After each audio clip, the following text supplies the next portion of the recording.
ದ್ವಿತೀಯ ಪಿ.ಯು.ಸಿಯ ನನ್ನೆಲ್ಲ ಪ್ರೀತಿಯ ವಿದ್ಯಾರ್ಥಿಗಳಿಗೆ BGS ಸ್ಪರ್ಧಾ ಅಕಾಡೆಮಿಗೆ ಸ್ವಾಗತ ಸುಸ್ವಾಗತ. ಆತ್ಮೀಯ ವಿದ್ಯಾರ್ಥಿಗಳೇ, 2024-25ನೇ ಸಾಲಿನ ದ್ವಿತೀಯ ಪಿ.ಯು.ಸಿಯ ವಿದ್ಯಾರ್ಥಿಗಳ ಕನ್ನಡ ವಿಷಯದ ಪೂರ್ವಸಿದ್ಧತಾ ಪರೀಕ್ಷೆಯ ಕೀ ಉತ್ತರಗಳನ್ನು ಇಲ್ಲಿ ನೋಡ್ತಾ ಇದ್ದೇವೆ. ಕರ್ನಾಟಕ ಸರ್ಕಾರ ಚಿಕ್ಕೋಡಿ ಶೈಕ್ಷಣಿಕ ಜಿಲ್ಲೆಯ ಅಲ್ಲಿ ನಡೆದಿರುವಂಥ ಪೂರ್ವಸಿದ್ಧತಾ ಪರೀಕ್ಷೆಯ ಕೀ ಉತ್ತರಗಳು ಇಲ್ಲಿವೆ, ನೋಡಿಕೊಳ್ಳಿ. ಇಲ್ಲಿ ಬಹು ಆಯ್ಕೆಯ ಪ್ರಶ್ನೆಗಳಿಗೆ ಸಂಬಂಧಿಸಿದಂತೆ ಸರಿಯಾದ ಉತ್ತರಗಳು: ರಾವಣನಿಗೆ ಯಾರ ಬಗ್ಗೆ ವೈರಾಗ್ಯ ಮೂಡಿತು? ಇಲ್ಲಿ ಸರಿಯಾದ ಉತ್ತರ ಸೀತೆ. ಎರಡನೆಯ ಪ್ರಶ್ನೆ: ಪರುಷದ ಗ್ರಹದೊಳಗಿದ್ದವನು ಇದನ್ನು ಮಾಡುವುದಿಲ್ಲ ಅಂತಿದೆ. ಉತ್ತರ ಈ ಮನೆ ಮನೆ ತಿರಿಯುವುದು ಅಂತ ಸರಿಯಾದ ಉತ್ತರ. ಮೂರನೆಯ ಪ್ರಶ್ನೆ: ಮನದೊಳಗೆ ಹಗೆಗಳನ್ನು ಹಿಂಡಿದವರು ಯಾರು? ಸರಿಯಾದ ಉತ್ತರ ಈ ಆಪ್ಷನ್ನು ಭೀಮ. ನಾಲ್ಕನೆಯ ಪ್ರಶ್ನೆ: ಜಾಲಿಯ ಮರದಂತಿರುವವರು ಯಾರು? ಉತ್ತರ ಆ ಆಪ್ಷನ್ನು ದುರ್ಜನರು. ಐದನೆಯ ಪ್ರಶ್ನೆ: ಇದು ಅನ್ವಯ ಮಾದರಿಯ ಪ್ರಶ್ನೆಗಳು. ಈ ರೀತಿಯಾಗಿ ಪದ್ಯಭಾಗದಲ್ಲಿ ಕೇಳಿರುವುದು: ನೀವು ಬಡಿದ ಸುತ್ತಿಗೆಗಳು, ಮೊಳೆಗಳು, ಮಕುಟ ಹೆಣೆದ ಮುಳ್ಳುಗಳು, ಹಬ್ಬಿಸಿದ ಸುಳ್ಳುಗಳು, ರೋಮಣ್ಣರ ಕಿವಿ ಡಬ್ಬಿಸುವ ಕೊಂಬುಗಳು, ಕಾಲರಾಯನ ಗುಜುರಿ ಸೇರಿಲ್ಲ. ಈ ಪದ್ಯಭಾಗವು ಕೆಳಗಿನ ಯಾವುದನ್ನು ಸಮರ್ಥಿಸುತ್ತದೆ? ಇದಕ್ಕೆ ಸರಿಯಾದ ಉತ್ತರ ಅ ಆಪ್ಷನ್ನು ಕ್ರೌರ್ಯ ಮತ್ತು ಹಿಂಸೆ ಅನ್ನೋದು ಸರಿಯಾದ ಉತ್ತರ. ಅದೇ ರೀತಿಯಾಗಿ ಗದ್ಯಭಾಗದಲ್ಲಿ ಕೇಳಬಹುದಾದ ಒಂದು ಅನ್ವಯ ಮಾದರಿಯ ಪ್ರಶ್ನೆ. ಆರನೆಯ ಪ್ರಶ್ನೆ: ನಮ್ಮ ಭಾಷೆಯಲ್ಲಿ ಓದಿದ್ದೇ ಮೈಗೆ ಹತ್ತುವುದು.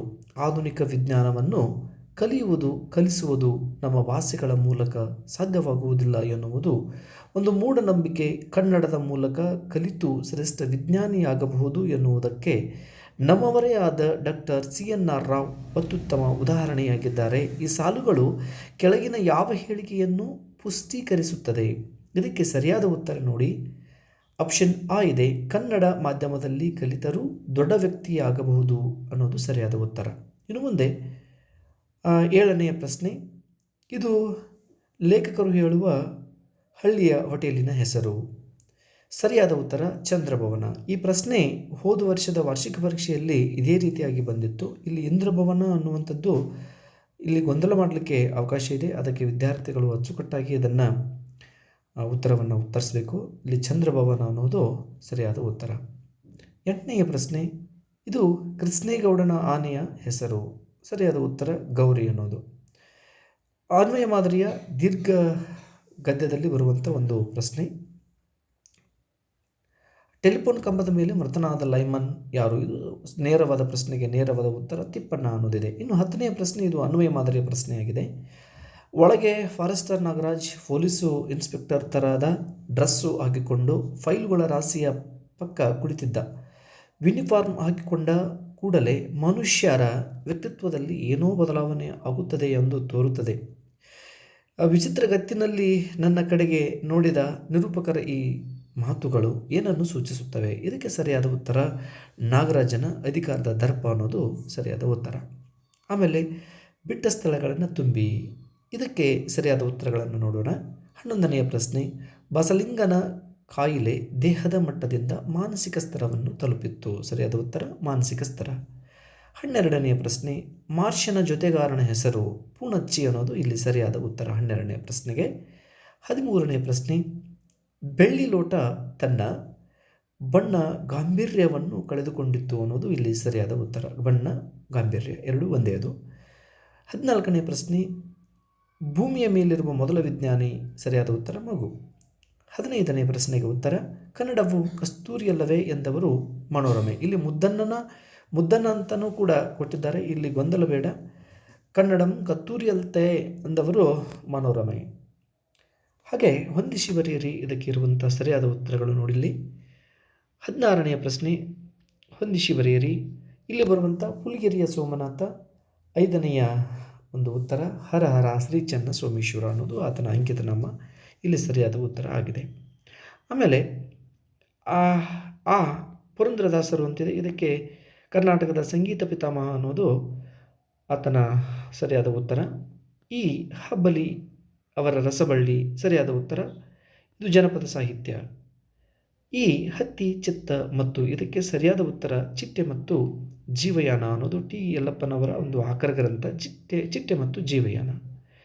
ಹೂ ಒಮ್ಮೆ ನಗುತ್ತೇವೆ ಇದಕ್ಕೆ ಸರಿಯಾದ ಉತ್ತರ ಆ 6ನೆಯ ಪ್ರಶ್ನೆ ಉತ್ತರ ಮಾರುತಿ ಸುಕನ್ಯಾ. ಇಷ್ಟು ಒಂದು ಅಂಕಕ್ಕೆ ಸಂಬಂಧಿಸಿದ ಸರಿಯಾದ ಉತ್ತರಗಳನ್ನು ನೋಡೋಣ. ಮುಂದೆ 2 ಅಂಕದ ಉತ್ತರಗಳನ್ನು ಕೂಡ ಇಲ್ಲಿ ಚರ್ಚೆ ಮಾಡ್ತೇನೆ. ಈಗ 4 ಅಂಕದಲ್ಲಿ ಬರಬಹುದಾದ ಒಂದು ಅನ್ವಯ ಮಾದರಿಯ ಪದ್ಯದ ಸಾರಾಂಶವನ್ನು ಓದಿಕೊಂಡು ಅದಕ್ಕೆ ಉತ್ತರಿಸಬೇಕಾದ ಉತ್ತರಗಳು ಯಾವೆಲ್ಲ ಸರಿ ಇವೆ ಅನ್ನೋದನ್ನು ಇಲ್ಲಿ ನೋಡಿ. ಕೆಳಗಿನ ವಚನವನ್ನು ಅವಲೋಕಿಸಿ ಕೊಟ್ಟಿರುವ ಎಲ್ಲ ಪ್ರಶ್ನೆಗಳಿಗೆ ಉತ್ತರಿಸಿ.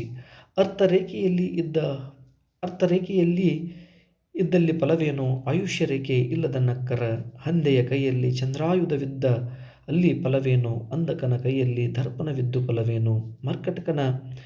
ಮರ್ಕಟನ ಕೈಯಲ್ಲಿ ದರ್ಪಣವಿದ್ದು ಫಲವೇನು? ನಮ್ಮ ಕೂಡಲ ಸಂಗನ ಶರಣರನ್ನರಿಯದವರ ಕೈಯಲ್ಲಿ ಲಿಂಗ ಬಿದ್ದು ಫಲವೇನು? ಶಿವಪಥವನ್ನರಿಯದ ನಕ್ಕ. ಈ ಪದ್ಯ ಬಸವಣ್ಣನವರ ಈ ಪದ್ಯದ ಒಂದು ಭಾವಾರ್ಥವನ್ನು ಓದಿಕೊಂಡು ಅದರಲ್ಲಿ ಬರುವ ಪ್ರಶ್ನೆಗಳಿಗೆ ಉತ್ತರಿಸಿ. ಇದು ಹೊಸ ಮಾದರಿಯ ಒಂದು ಪ್ರಶ್ನೆಯಾಗಿದೆ. ಉತ್ತರ ಹೀಗಿದೆ ನೋಡಿ. ಇಲ್ಲಿ 1 ಅಂಕದ 2 ಪ್ರಶ್ನೆಗಳು, 2 ಅಂಕದ 1 ಪ್ರಶ್ನೆಗಳನ್ನು ಕೇಳಲಾಗ್ತದೆ. ಒಟ್ಟು 4 ಅಂಕಕ್ಕೆ ಈ ರೀತಿಯಾಗಿ ಹೊಸ ಮಾದರಿಯಲ್ಲಿ ಪ್ರಶ್ನೆಗಳನ್ನು ಕೇಳ್ತಾ ಇದ್ದಾರೆ. ಇಲ್ಲಿ ಸರಿಯಾದ ಉತ್ತರ ನೋಡಿ. ಇದಕ್ಕೆ ಆಯುಷ್ಯ ರೇಖೆ ಇಲ್ಲದಿದ್ದರೆ ಏನಾಗುವುದು? ಇದಕ್ಕೆ ಉತ್ತರ ಹೀಗಿದೆ. ಅರ್ಥರೇಖೆ ಇದ್ದರೂ ಅದು ಉಪಯೋಗವಾಗುವುದಿಲ್ಲ. ಅರ್ಥರೇಖೆ ಇದ್ದರೂ ಆಯುಷ್ಯ ರೇಖೆ ಇಲ್ಲದಿದ್ದರೆ ಅದು ಜೀವನಕ್ಕೆ ವ್ಯರ್ಥ ಅನ್ನೋದು ಇಲ್ಲಿ ಸರಿಯಾದ ಉತ್ತರ. 2ನೇ ಪ್ರಶ್ನೆ, ಚಂದ್ರಾಯುಧವು ಯಾರ ಕೈಯಲ್ಲಿದ್ದರೆ ಉಪಯೋಗವಾಗದು? ಸರಿಯಾದ ಉತ್ತರ ಹಂದೆ ಅಂದರೆ ಇಲ್ಲಿ ಹೇಡಿಯ ಕೈಯಲ್ಲಿ ಚಂದ್ರಾಯುಧ ಇದ್ದರೂ ಅದು ಉಪಯೋಗವಿಲ್ಲ. ಇದಕ್ಕೆ 2 ಅಂಕಕ್ಕೆ ಇನ್ನೊಂದು ಪ್ರಶ್ನೆ ಇದೆ. ಇಲ್ಲಿ ಶಿವಪಥವನ್ನರಿಯದೆ ಮಾಡುವ ಭಕ್ತಿ ನಿರರ್ಥಕವೇ? ಇದಕ್ಕೆ ಸರಿಯಾದ ಉತ್ತರ ಶಿವಪಥವನ್ನು ಅರಿಯದೆ ಲಿಂಗ ಪೂಜೆಯ ಮಾಡುವ ಕೂಡಲ ಸಂಗನ ಶರಣರ ಕೈಯಲ್ಲಿ ಲಿಂಗವಿದ್ದರೂ ಅದು ವ್ಯರ್ಥ ಅನ್ನುವುದು ಇಲ್ಲಿ ಸರಿಯಾದ ಉತ್ತರ. ಇನ್ನು ವ್ಯಾಕರಣಕ್ಕೆ ಸಂಬಂಧಿಸಿದ ಪ್ರಶ್ನೆಗಳಿಗೆ ಉತ್ತರವನ್ನು ನೋಡೋದಾದರೆ ಭಾಷಾಭ್ಯಾಸ.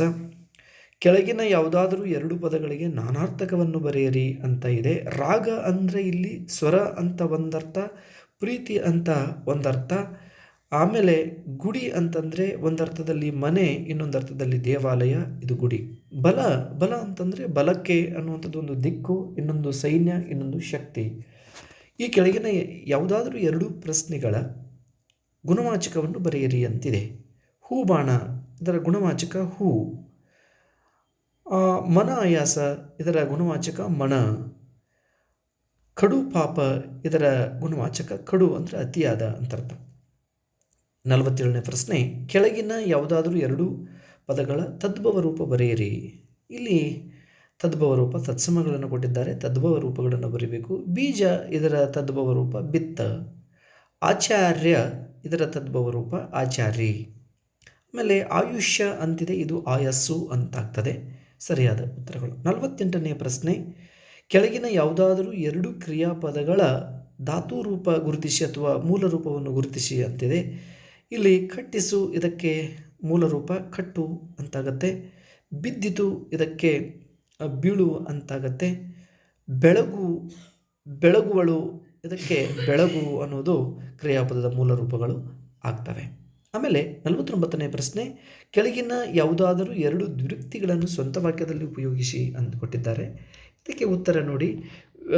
ಈಗ ತುತ್ತ ತುದಿ ಅನ್ನೋದನ್ನು ಹೀಗೆ ಮಾಡ್ಬೋದು. ವಿದ್ಯಾರ್ಥಿ ಸಾಧನೆಯ ತುದಿಗೆ ಏರಬೇಕು ಅನ್ನೋದು ಸರಿಯಾಗಿ ಒಂದು ಸರಳ ವಾಕ್ಯವನ್ನು ಇಲ್ಲಿ ಮಾಡಬಹುದು. ಮೊದಲು ಅಂತಿದೆ. ಭಾರತಕ್ಕೆ ಮೊದಲು ಬಂದ ಯುರೋಪಿಯನ್ನರು ಪೋರ್ಚುಗೀಸರು ಅನ್ನೋದನ್ನು ಇಲ್ಲಿ ಹೀಗೆ ಮಾಡಬಹುದು. ಮನೆ ಅಂತಿದೆ.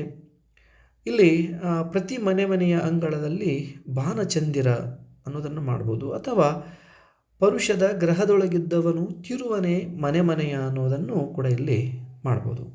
50ನೇ ಪ್ರಶ್ನೆ, ಕೆಳಗಿನ ಯಾವುದಾದ್ರೂ 2 ಪದಗಳಿಗೆ ವಿಭಕ್ತಿಗಳನ್ನು ಹೆಸರಿಸಿ ಅಂತಿದೆ. ಇಲ್ಲಿ ರನ್ನವನಿಯಂ ಅಂತ ಹಳೆಗನ್ನಡದ ರೂಪವನ್ನು ಕೊಡಲಾಗಿದೆ. ರನ್ನವನಿಯಂ ಅಂತಂದರೆ ಇದು ದ್ವಿತೀಯ ಹಣ್ಣು ಅಂತರ್ಥ. ಬಿಸಿಲಲ್ಲಿ ಇದು ಸಪ್ತಮಿ ಅಲ್ಲಿ ಅನ್ನೋದು. ವಿದ್ಯೆಯ ಇದು ಷಷ್ಠಿ ಅನ್ನೋದು ವಿಭಕ್ತಿ ಪ್ರತ್ಯಯದ ಒಂದು ಸರಿಯಾದ ಉತ್ತರಗಳಾಗಿವೆ. ಇಷ್ಟು ಒಂದಂಕಕ್ಕೆ ಮತ್ತು ವ್ಯಾಕರಣಕ್ಕೆ ಸಂಬಂಧಿಸಿದ ಪ್ರಶ್ನೆಗಳಿಗೆ ಉತ್ತರಗಳು. ಇನ್ನು ಎರಡಂಕಕ್ಕೆ ಇರುವಂಥ ಸರಿಯಾದ ಉತ್ತರಗಳನ್ನು ಇಲ್ಲಿ ಈಗ ಚರ್ಚೆ ಮಾಡೋಣ. ಎರಡಂಕದ ಉತ್ತರಗಳು ಹೀಗಿವೆ ನೋಡಿ. ಎರಡಂಕದ ಉತ್ತರಗಳು ಇಲ್ಲಿ ಮೊದಲನೆಯ ಪ್ರಶ್ನೆ ಹೀಗಿದೆ: ಅಂತಿಮವಾಗಿ ಯಾವ ನಿರ್ಧಾರಕ್ಕೆ ರಾವಣನು ಅಂತಿಮವಾಗಿ ಬರುತ್ತಾನೆ? ಇದಕ್ಕೆ ಸರಿಯಾದ ಉತ್ತರ ಹೀಗಿದೆ ನೋಡಿ. ಇಲ್ಲಿ ಯುದ್ಧದಲ್ಲಿ ರಾಮಲಕ್ಷ್ಮಣರ ರಥವನ್ನು ಮುರಿದು ಅವರನ್ನು ಸೋಲಿಸಿ ನಂತರ ಸೀತೆಯನ್ನು ಅವರಿಗೆ ಒಪ್ಪಿಸಬೇಕೆಂದು ರಾವಣನು ಅಂತಿಮ ನಿರ್ಧಾರಕ್ಕೆ ಬರುತ್ತಾನೆ ಅನ್ನೋದು ಸರಿಯಾದ ಉತ್ತರ. ನಂತರ ಎರಡನೆಯ ಪ್ರಶ್ನೆ ಅಥವಾ 18ನೆಯ ಪ್ರಶ್ನೆ ಹೀಗಿತ್ತು. ಅದೇನು ಅಂತಂದರೆ, ಹೆಂಡತಿಯ ಹರಿಬಕ್ಕಾಗಿ ಗಂಡುಗೂಸು ಏನು ಮಾಡುವನು? ಸರಿಯಾದ ಉತ್ತರ ನೋಡಿಕೊಳ್ಳಿ. ಹೆಂಡತಿಯ ಹರಿಬಕ್ಕಾಗಿ ಗಂಡುಗೂಸು ಏನು ಮಾಡ್ತಾನೆ ಅಂತಂದರೆ, ಪತಿಯು ವೈರಿಯನ್ನು ಕಡಿದು ತುಂಡು ಮಾಡುವನು, ಇಲ್ಲದಿದ್ದರೆ ತಾನೇ ಹೋರಾಡಿ ಸಾಯುವನು ಅನ್ನೋದು ಸರಿಯಾದ ಉತ್ತರ. ನಂತರ 19ನೆಯ ಪ್ರಶ್ನೆ, ಬಡತನ ಹೇಗೆ ಬಯಲಾಯಿತು? ಇದಕ್ಕೆ ಸರಿಯಾದ ಉತ್ತರ: ಬಡತನ ಬಂದಾಗ ಮಕ್ಕಳನ್ನು ಹೊಡೆಯಬಾರದು, ಬೈಯಬಾರದು. ಮಕ್ಕಳು ಆಡಾಡಿ ಬಂದು ತೊಡೆಯ ಮೇಲೆ ಕುಳಿತರೆ ಬಡತನವೆಲ್ಲ ಬಯಲಾಗುತ್ತದೆ ಅನ್ನೋದು ಸರಿಯಾದ ಉತ್ತರ. ಇನ್ನು ಮುಂದಿನ ಪ್ರಶ್ನೆ 20ನೆಯ ಪ್ರಶ್ನೆ ಹೀಗಿದೆ: ಕ್ರಿಸ್ಮಸ್ ಮನೆಗೆ ಏನನ್ನು ಹೊತ್ತು ತಂದಿದೆ? ಉತ್ತರ ಹೀಗಿದೆ ನೋಡಿ. ಕ್ರಿಸ್ಮಸ್ ಮನೆಗೆ ಕೇಕು, ಚಳಿ, ನಕ್ಷತ್ರ, ದೀಪ ಮುಂತಾದವುಗಳನ್ನು ಹೊತ್ತು ತಂದಿದೆ ಅನ್ನೋದು ಸರಿಯಾದ ಉತ್ತರ. ಇನ್ನು ಗದ್ಯಕ್ಕೆ ಸಂಬಂಧಿಸಿದ 2 ಅಂಕದ ಪ್ರಶ್ನೆಗಳನ್ನು ನೋಡೋಣ. ಬಸಲಿಂಗನಿಗೆ ಅದು ಪುರುಸೊತ್ತಿಲ್ಲದ ಕಾಲ ಯಾಕೆ? ಸರಿಯಾದ ಉತ್ತರ ನೋಡಿ ಹೀಗಿದೆ: ಗೇಯುವುದನ್ನು 4 ದಿನ ತಡ ಮಾಡಿದರೆ ಕುಳ ನೆಲದಲ್ಲಿ ನಾಟುವುದಿಲ್ಲ. ಆದರೆ ಇರುವ 2 ಎತ್ತುಗಳಲ್ಲಿ ಒಂದು ನಗ ಇಟ್ಟೊಡನೆ ಮಲಗಿಬಿಡುತ್ತದೆ, ಎಷ್ಟು ಹೊಡೆದರೂ ಏಳುವುದೇ ಇಲ್ಲ. ಇನ್ನೊಂದು ಕೂಡ ತನ್ನ ಸಹೋದ್ಯೋಗಿಯಂತೆ ಆಗಿಬಿಡುವ ಸೂಚನೆಗಳಿವೆ. ಹೀಗಾಗಿ ಬಸಲಿಂಗನಿಗೆ ಅದು ಪುರುಸೊತ್ತಿಲ್ಲದ ಕಾಲವಾಗಿತ್ತು. ಅದರೊಂದಿಗೆ ಮಗುವಿಗೆ ಮೈಯಲ್ಲಿ ಸರಿಯಿಲ್ಲ. ಶಿವನೂರು ಸ್ವಾಮಿಗಳ ಹತ್ತಿರ ತೋರಿಸಬೇಕೆಂದು ಹೆಂಡತಿ ಬಸಲಿಂಗಿ ಹೇಳುತ್ತಲೇ ಇದ್ದಾಳೆ. ಹೀಗೆ ಬಸಲಿಂಗನಿಗೆ ಅದು ಪುರುಸೊತ್ತಿಲ್ಲದ ಕಾಲವಾಗಿತ್ತು. ಆಮೇಲೆ ಲೇಖಕರಲ್ಲಿ ಕನ್ನಡದ ಪ್ರೀತಿ ಸ್ಫುರಿಸಿದ್ದು ಹೇಗೆ? ಸರಿಯಾದ ಉತ್ತರ ನೋಡಿ ಹೇಗಿದೆ ಇಲ್ಲಿ. ಲೇಖಕರಲ್ಲಿ ಕನ್ನಡ ಪ್ರೀತಿ ಸ್ಫುರಿಸಿದ್ದು ಹೇಗೆ? ಲೇಖಕರಲ್ಲಿ ಕನ್ನಡದ ಪ್ರೀತಿ ಸ್ಫುರಿಸಿದ್ದು ಮಾಸ್ತಿ, ಕುವೆಂಪು, ತೀನಂಸರಿ ಅವರ ಪದ್ಯಗಳನ್ನು ಪಠ್ಯಪುಸ್ತಕದಲ್ಲಿ ಓದಿದಾಗ ಅನ್ನೋದು ಸರಿಯಾದ ಉತ್ತರ. ನಂತರ 23ನೇ ಪ್ರಶ್ನೆ, ಕಲಾಂ ಅವರು ತಾವು ಆತ್ಮಕಥೆ ಬರೆದದ್ದು ಏತಕ್ಕಾಗಿ ಎಂದು ಹೇಳಿದ್ದಾರೆ? ಉತ್ತರ ಹೀಗಿದೆ ನೋಡಿ: ನನ್ನ ಬದುಕು ಯಾರೊಬ್ಬರಿಗೆ ಅನುಕರಣೆಗೆ ಯೋಗ್ಯವಾದ ಮಾದರಿಯಾಗುತ್ತದೆ ಎಂಬ ಭ್ರಮೆ ನನಗಿಲ್ಲ. ಯಾವುದೋ ಮೂಲೆಯಲ್ಲಿನ ಊರಿನಲ್ಲಿ ಹುಟ್ಟಿದ ಸಾಮಾಜಿಕ ಸೌಲಭ್ಯಗಳಿಂದ ವಂಚಿತರಾಗಿರುವ ಮಗುವಿಗೆ ಅವರ ಅಂಥದ್ದೇ ಪರಿಸರದಲ್ಲಿ ನನ್ನ ಭವಿಷ್ಯ ಅರಳಿದ್ದನ್ನು ಓದಿದಾಗ ಭರವಸೆ ಮೂಡಬಹುದು. ಅಂತಹ ಮಕ್ಕಳಿಗೆ ತಾವು ಹಿಂದುಳಿದವರು, ಅಸಮರ್ಥರು ಎನ್ನುವ ಭ್ರಮೆಯಿಂದ ಬಿಡುಗಡೆ ಹೊಂದಲು ನನ್ನ ಬದುಕು ಸ್ಫೂರ್ತಿ ನೀಡಬಹುದೆಂದೇನೋ ಆ ಕಾರಣಕ್ಕಾಗಿ ಆತ್ಮಕಥೆಯನ್ನು ಬರೆದೆ ಎಂದು ಅವರು ಹೇಳ್ತಾರೆ. 24ನೇ ಪ್ರಶ್ನೆ, ಹಳ್ಳಿಯ ಚಹಾದ ಅಂಗಡಿ ಎಂದರೆ ಹೇಗಿರುತ್ತದೆ? ಉತ್ತರ ನೋಡಿ: ಹಳ್ಳಿಯ ಚಹಾ ಪಳಾರದ ಅಂಗಡಿಯ ಎಂದರೆ ಇಳಕಲ್ ಸೀರೆ ಉಟ್ಟು ಗುಳೇದಗುಡ್ಡದ ಕುಬ್ಬಸ ತೊಟ್ಟ ಹೆಣ್ಣಿದ್ದಂತೆ, ನೋಡಲು ಅಂದವಾಗಿಲ್ಲದಿದ್ದರೇನಂತೆ, ಸ್ವರ್ಗ ಸುಖ ಕೊಡಬಲ್ಲದು. ಇಲ್ಲಿ ಮುರುಕು ಬೆಂಚು, 3 ಕಾಲಿನ ಕುರ್ಚಿ ಮಾತ್ರ ಇದ್ದು ಅದೇ ಸ್ಥಳವೇ ಸಾರ್ವಜನಿಕರು ಕುಳಿತುಕೊಳ್ಳುವ ಸ್ಥಳ. ಅದು ವಾರ್ತಾ ಇಲಾಖೆ ಇದ್ದಂತೆ. ಇಲ್ಲಿ ವಿದೇಶಿ ಸ್ಥಳಗಳಿಗಿಂತ ಲೋಕಲ್ ಸುದ್ದಿಗಳಿಗೆ ಹೆಚ್ಚು ಪ್ರಾಶಸ್ತ್ಯ ಅನ್ನೋದು ಇಷ್ಟು ಸರಿಯಾದ ಉತ್ತರಗಳು. ಇನ್ನು ದೀರ್ಘಗದ್ಯಕ್ಕೆ ಸಂಬಂಧಿಸಿದ 2 ಅಂಕದ ಉತ್ತರಗಳನ್ನು ನೋಡೋಣ. ಮಠದವರಿಗೆ ಆನೆಗಿಂತ ವೇಲಾಯುಧನನ್ನು ಸಾಕಲು ತ್ರಾಸದಾಯಕ ಏಕೆ? ಸರಿಯಾದ ಉತ್ತರ: 24 ಗಂಟೆಯೂ ಕುಡಿದೇ ಇರುತ್ತಿದ್ದ ವೇಲಾಯುಧ ಮಠದ ಸಾತ್ವಿಕ ವಾತಾವರಣಕ್ಕೆ ದೊಡ್ಡ ತಲೆನೋವಾಗಿದ್ದ. ಆನೆ ಇರುವವರೆಗೂ ತನ್ನ ಅನಿವಾರ್ಯತೆಯನ್ನು ಅರಿತ ಅವನು ಮಠಕ್ಕೆ ಕಿರುಕುಳ ಕೊಡಲಾರಂಭಿಸಿದ್ದರಿಂದ ಮಠದವರಿಗೆ ಆನೆಗಿಂತ ವೇಲಾಯುಧನನ್ನು ಸಾಕಲು ತ್ರಾಸದಾಯಕವಾಗಿತ್ತು. ಇನ್ನು ಮುಂದೆ 26ನೇ ಪ್ರಶ್ನೆ, ಫಾರೆಸ್ಟ್ ಡಿಪಾರ್ಟ್ಮೆಂಟ್ನವರ ನಂಬರ್ 1 ಎನಿಮಿಗಳು ಯಾರು? ಉತ್ತರ ಹೀಗಿದೆ: ಫಾರೆಸ್ಟ್ ಡಿಪಾರ್ಟ್ಮೆಂಟ್ನವರ ನಂಬರ್ 1 ಎನಿಮಿಗಳು PWD ಅವರು, ಟೆಲಿಫೋನ್ನವರು ಮತ್ತು ಎಲೆಕ್ಟ್ರಿಕಲ್ ಡಿಪಾರ್ಟ್ಮೆಂಟ್ನವರು ಅನ್ನೋದು ಸರಿಯಾದ ಉತ್ತರ. 27ನೇ ಪ್ರಶ್ನೆ, ನಾಯಿಯನ್ನು ಕೊಲ್ಲದೆ ನೌಕರರು ಸುಳ್ಳು ಹೇಳಿದ್ದಾರೆಂದು ನಿರೂಪಕರು ಯಾವ ಸಲಹೆ ನೀಡಿದರು? ಉತ್ತರ: ನಾಯಿಯನ್ನು ಕೊಲ್ಲದೆ ನಿಮ್ಮ ನೌಕರರು ನಿಮಗೆ ಸುಳ್ಳು ಲೆಕ್ಕ ಕೊಟ್ಟಿದ್ದಾರೆ. ಇನ್ನು ಮೇಲೆ ನಾಯಿ ಕೊಂದರೆ ಅದರ ಬಾಲ ತೆಗೆದುಕೊಂಡು ಬಂದು ತೋರಿಸಬೇಕು ಅಂತ ಹೇಳಿ. ಅವರ ಲೆಕ್ಕ ಸುಳ್ಳೋ ನಿಜವೋ ನಿಮಗೆ ಗೊತ್ತಾಗುತ್ತದೆ ಅನ್ನೋದು ಇಲ್ಲಿ ಸರಿಯಾದ ಉತ್ತರ. ಆಮೇಲೆ ಕೊನೆಯ 28ನೇ 2 ಅಂಕದಲ್ಲಿ ಬರುವಂಥ 28ನೇ ಕೊನೆಯ ಪ್ರಶ್ನೆ: ಡ್ರೈವರ್ ಅಬ್ಬಾಸ್ ಕ್ಲೀನರ್ ಕ್ರಿಸ್ನರ ಸಾವಿಗೆ ಕಾರಣವೇನು? ಸರಿಯಾದ ಉತ್ತರ ಹೀಗಿದೆ: ಡ್ರೈವರ್ ಅಬ್ಬಾಸನು ಕ್ಲೀನರ್ ಕ್ರಿಸ್ನನ ಕೈಯಲ್ಲಿ ಸ್ಟೇರಿಂಗ್ ಹಿಡಿದುಕೊಳ್ಳಲು ಕೊಟ್ಟು ಬಿಡಿ ಎಳೆಯುತ್ತಿದ್ದನು. ಆ ಸ್ಟೇರಿಂಗನ್ನು ಕ್ಲೀನರ್ ಕ್ರಿಸ್ನನು ಬಿಗಿಯಾಗಿ ಹಿಡಿದಿದ್ದರಿಂದ ದೊಡ್ಡ ಮರದ ಕಡೆಗೆ ಲಾರಿಯನ್ನು ಗುದ್ದಿತು. ಗಾಬರಿಯಲ್ಲಿ ಅಬ್ಬಾಸ್ ಬ್ರೇಕ್ ಹಾಕಬೇಕೆಂದು ಹೊಳೆಯಲಿಲ್ಲ. ಲಾರಿ ಮರಕ್ಕೆ ಡಿಕ್ಕಿ ಹೊಡೆದು ಹಿಂದುಗಡೆ ಇದ್ದ ಅಪಾರ ತೂಕದ ಮರದ ದಿಮ್ಮಿಗಳು ಕ್ಯಾಬಿನ್ ಮುರಿದು ನುಗ್ಗಿದ್ದರಿಂದ ನಡುವೆ ಸಿಕ್ಕಿದ್ದ ಕ್ಲೀನರ್ ಕ್ರಿಸ್ನ ಡ್ರೈವರ್ ಅಬ್ಬಾಸ್ ಇಬ್ಬರು ಸತ್ತು ಹೋದರು ಅನ್ನೋದು ಇಷ್ಟು ಸರಿಯಾದ ಉತ್ತರಗಳು. ವಿದ್ಯಾರ್ಥಿಗಳೇ, ನಿಮ್ಮ ಪ್ರಗತಿಯನ್ನು ಪರೀಕ್ಷಿಸಿಕೊಳ್ಳಿ. ಇಷ್ಟು ಬೀಜ ಸ್ಪರ್ಧಾ ಅಕಾಡೆಮಿಯಿಂದ ಸರಿಯಾದ ಉತ್ತರಗಳನ್ನು ಕಳಿಸಿದ್ದೇನೆ. ವಿದ್ಯಾರ್ಥಿಗಳು ನೋಡಿಕೊಳ್ಳಬಹುದು. ಧನ್ಯವಾದಗಳು.